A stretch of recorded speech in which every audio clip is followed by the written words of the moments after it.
Untuk individu yang punya kepatuhan sangat tinggi sesuai dengan hasil asesmen psikologis ahli, bagaimana ia bisa mendobrak itu dan tidak menjadi patuh menjalani apa yang diminta kepadanya.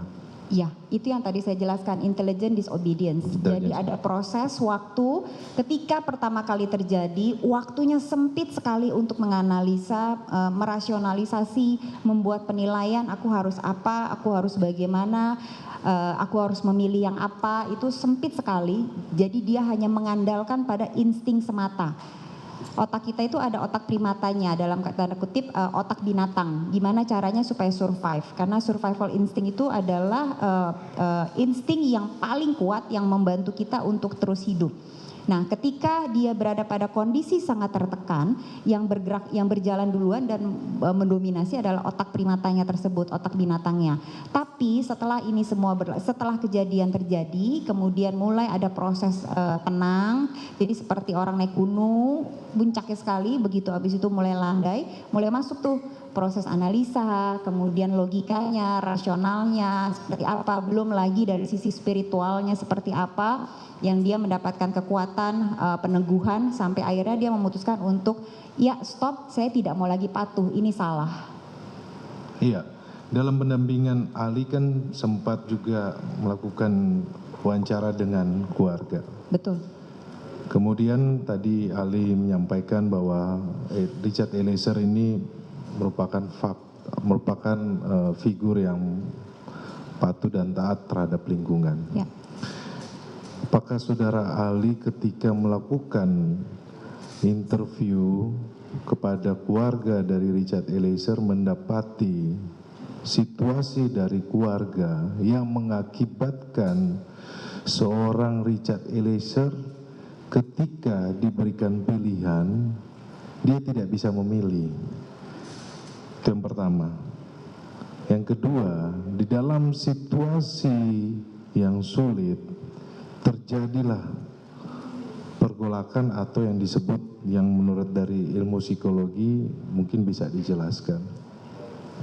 Iya, kalau dari kalau dikatakan oleh penasihat hukum apakah ada situasi keluarga atau dalam tanda kutip doktrin keluarga yang menyebabkan Richard Eliezer tumbuh menjadi individu yang patuh, sebenarnya saya tidak melihat itu.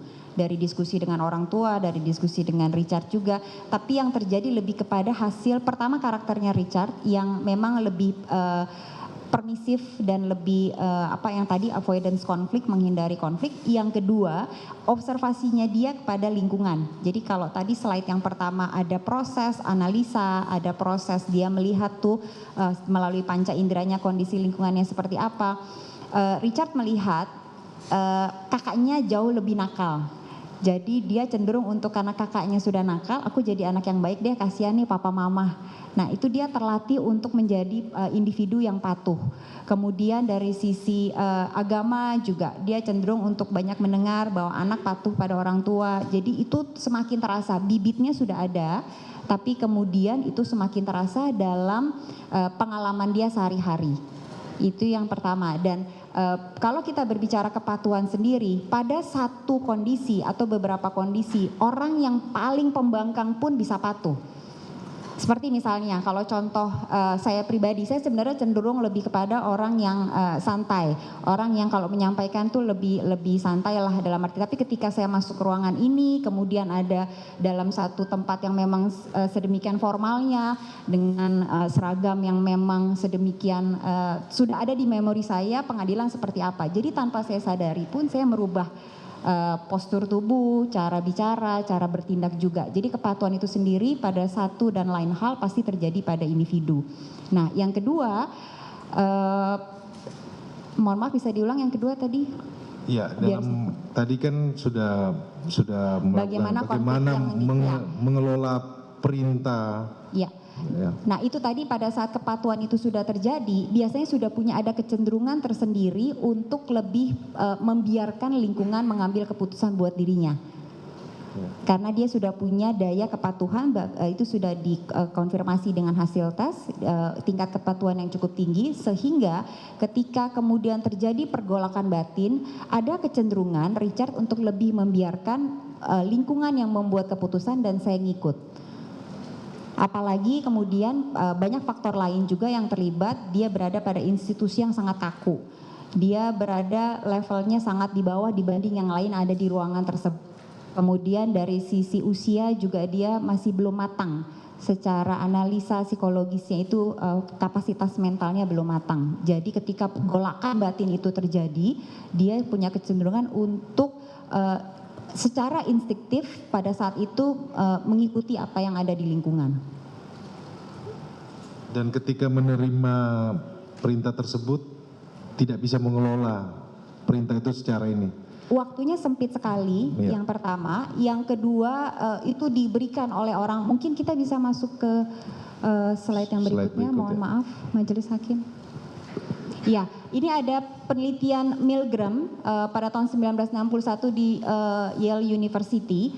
Dia itu ngasih, jadi kalau kita lihat gambar yang sebelah kanan, ada yang baju biru itu yang eksperimenter, penguji itu, dan kemudian ada subjek dan ada fake test subject. Jadi ini pura-pura yang sebelah kiri. Nah, si subjek penelitian ini diminta untuk administer, untuk kasih shock listrik.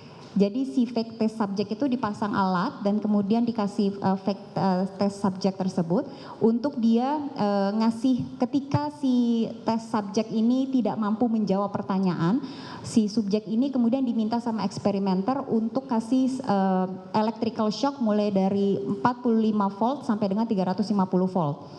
Nah, pada posisi itu pertanyaan yang tadi, apakah tidak ada proses itu? Pertama tadi, situasinya itu dilakukan di sebuah universitas. Yang kedua, si subjek menyangka bahwa eksperimenter memang adalah orang yang secara legal bertanggung jawab dan punya kemampuan untuk memerintahkan dia. Yang terakhir, waktunya sempit sekali. Jadi si subjek itu terus menerus, ayo kamu harus bertanggung jawab, kasih, kan dia gagal jawab. Ketika si subjek belum menjawab, sudah dikejar lagi sampai itu terjadi. Jadi memang itu menjadi kacau sekali, yang seperti saya katakan, amigdalanya kemudian masuk dan pada akhirnya si lobus frontalisnya tidak bisa berfungsi dengan benar. Jadi ini juga ada hasil-hasil yang ditemukan pada penelitian ini adalah yang pertama, ordinary people likely to follow orders. Orang awam itu biasanya cenderung akan mengikuti perintah yang diberikan oleh authority figure otoritas, even to the extent of killing an innocent human being. Bahkan sampai sejauh ketika harus membunuh mereka yang tidak bersalah. Kemudian yang kedua, hasil penelitiannya juga membuktikan people tend to obey orders from other people if they recognize their authority as morally right and or legally based.